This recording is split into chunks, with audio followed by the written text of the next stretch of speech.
بسم اللہ الرحمن الرحیم۔ شروع کرتا ہوں اللہ تعالی کے نام سے جو بڑا مہربان نہایت رحم والا ہے۔ یقیناً ہم نے اسے شب قدر میں نازل فرمایا۔ تو کیا سمجھا کہ شب قدر کیا ہے؟ شب قدر 1000 مہینوں سے بہتر ہے۔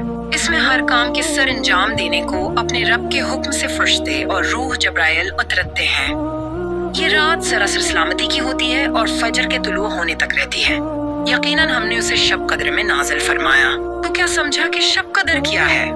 شب قدر 1000 مہینوں سے بہتر ہے۔ اس میں ہر کام کے سر انجام دینے کو اپنے رب کے حکم سے فرشتے اور روح جبرائیل اترتے ہیں۔ یہ رات سراسر سلامتی کی ہوتی ہے اور فجر کے طلوع ہونے تک رہتی ہے۔ یقیناً ہم نے اسے شب قدر میں نازل فرمایا۔ تو کیا سمجھا کہ شب قدر کیا ہے؟ شب قدر 1000 مہینوں سے بہتر ہے۔ اس میں ہر کام کے سر انجام دینے کو اپنے رب کے حکم سے فرشتے اور روح جبرائیل اترتے ہیں۔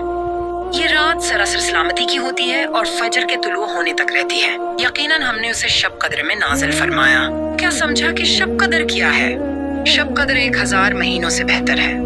اس میں ہر کام کے سر انجام دینے کو اپنے رب کے حکم سے فرشتے اور روح جبرائیل اترتے ہیں۔